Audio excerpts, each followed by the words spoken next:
నెల 11వ తారీఖు రోజు చనిపోవడం జరిగింది. తను చనిపోయినప్పుడు అంతకంటే ముందు రాత్రి కొంచెము వామిటింగ్ చేసుకోవడం అది జరిగింది. హాస్పిటల్కి తీసుకెళ్లారు. మళ్ళీ ఇమీడియట్గా ఇంటికి తీసుకొచ్చారు. ఎర్లీ మార్నింగ్ మళ్ళీ వామిటింగ్ చేసుకుంటే హాస్పిటల్కి తీసుకెళ్లారు. హాస్పిటల్కి వెళ్ళేలోపే చనిపోవడం జరిగింది. ఆ రోజు వాళ్ళ కుటుంబ సభ్యులు ఏం చేశారంటే పోలీస్ వాళ్ళకు మామూలు వామిటింగ్ చేసుకునే వాళ్ళని చెప్పేసి తీసుకెళ్ళి ఫ్రూట్స్ పెట్టడం జరిగింది.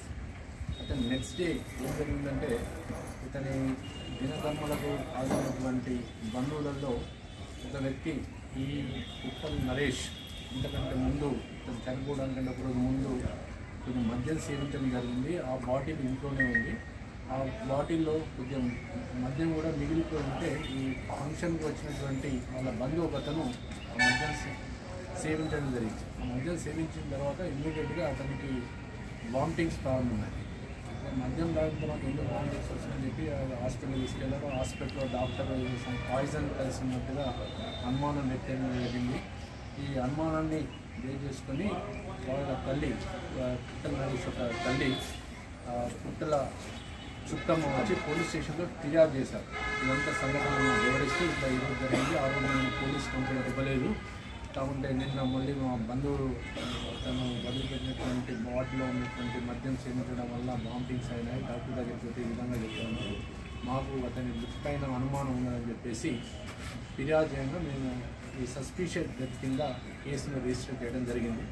అందులో భాగంగా పాతి పెట్టినటువంటి శవాన్ని మళ్ళీ ఎగ్జిబిషన్ ద్వారా వెలికి తీసి ఎంఆర్ఓ సమక్షంలో ఎంఆర్ఓ ద్వారా పంచనామా చేసి అతని యొక్క విసాలు ఇవన్నీ ప్రిజర్వ్ చేసి ఎఫ్ఎస్ఎల్ కూడా పంపడం జరిగింది.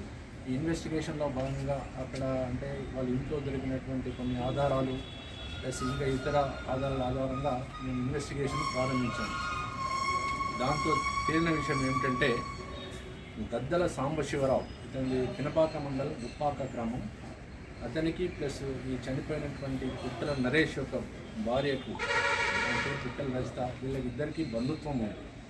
ఈమె అతనికి మరదల వరుస అవుతా ఉన్నది. వీళ్ళిద్దరికీ వివాహేతర సంబంధం ఉన్నదని ఆ విషయము ఇతనికి చనిపోయిన నరేష్కి తెలిసి కొన్నిసార్లు గొడవలు అయినాయి. పద్ధతి మార్చుకోమని చెప్పారు. ఇట్లా నడుస్తూ ఉన్నది. ఈ కార్యక్రమంలో ఇది నడుస్తుండగానే వాళ్ళిద్దరి ప్లాన్ ఏంటంటే ఇతన్ని చంపేస్తే మనకు ఎటువంటి అడ్డంకులు ఉండవని చెప్పేసి వాళ్ళు నిర్ణయం తీసుకున్నారు. అందులో భాగంగా సారపాకలో వీళ్ళ బంధువులందరికీ సంబంధించి ఒక ఫంక్షన్ జరిగింది.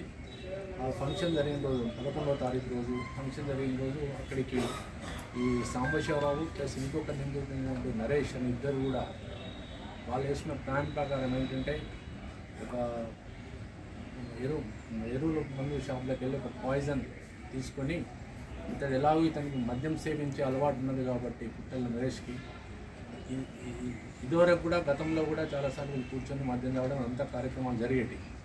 ఒక పాయిజన్ తీసుకొని ఆ పాయిజన్ని ఒక లిక్కర్ బాటిల్ తీసుకొని లిక్కర్ బాటిల్కి ఇంజెక్షన్ ద్వారా నింపారు. ఇంజెక్షన్ తీసుకొని ఇంజెక్షన్ ద్వారా అతను తెలియకుండా నింపారు. దాంట్లో నింపిన తర్వాత వాళ్ళు అనుకున్న ప్లాన్ ప్రకారం ఇక్కడికి సారపాకకు ఇతను మామూలుగా ఫంక్షన్కి అటెండ్ అయ్యాడు నరేష్. సాంబశివరావు ఇంకా అతనితో పాటు సహనిందుడైనటువంటి నరేష్ ఇద్దరు కూడా అనుకున్నట్టుగా నువ్వు ఇంటికి వెళ్ళి మందు తాగు మనం ఎంజాయ్ చేయకుండా చెప్తాడు. అతడు ఏమి తెలియనట్టుగా ఆ బాటిల్ తీసుకొని వచ్చేసి పాల్వంచాకి వచ్చేసి ఆ రోజు నైట్ అతడు ఇచ్చినటువంటి సాంబశివరావు నరేష్ ఇచ్చినటువంటి బాటిల్లో ఉన్నటువంటి లిక్కర్ తాగడం జరిగింది. ఆల్రెడీ దాంట్లో పాయిజన్ కలిపారు వాళ్ళు. మామూలుగా అయితే రొటీన్గా మద్యం సేవించే అలవాటు ఉంది కాబట్టి తాగాడు. తాగిన తర్వాత కొద్దిసేపు తర్వాత నైట్ వామిటింగ్స్ అయినాయి. కానీ ఆ విషయం అక్కడ ఎవరికి తెలియదు. నెక్స్ట్ డే మార్నింగ్ మళ్ళీ హాస్పిటల్ తీసుకొని చనిపోయారు. మేము సమగ్రంగా విచారం చేస్తే ఈ విషయాలన్నీ బయటపడ్డాయి. అందులో భాగంగా ఈ యొక్క 174 సస్పిషన్ ఉన్నటువంటి కేసును మర్డర్ కేసు ఆర్డర్ చేయడం జరిగింది. ఇన్వెస్టిగేషన్లో భాగంగా ఈరోజు దీనికి ప్రత్యక్షంగా పరోక్షంగా కారకులైనటువంటి ఉప్పాక గ్రామం పినపాక మండలానికి చెందినటువంటి సాంబశివరావు అలాగే ఇంకో అతనికి దీంట్లో సహాయం చేసినటువంటి తాటి నరేష్ ఇతని స్వగ్రామము వెంకటాపురం గ్రామం ములుగు డిస్టిక్ తాటి నరేష్ ప్లస్ చనిపోయినటువంటి నరేష్ భార్య పుట్టల రజితను కూడా అరెస్ట్ చేయడం జరిగింది. కోర్టులో ప్రవేశపెట్టారు.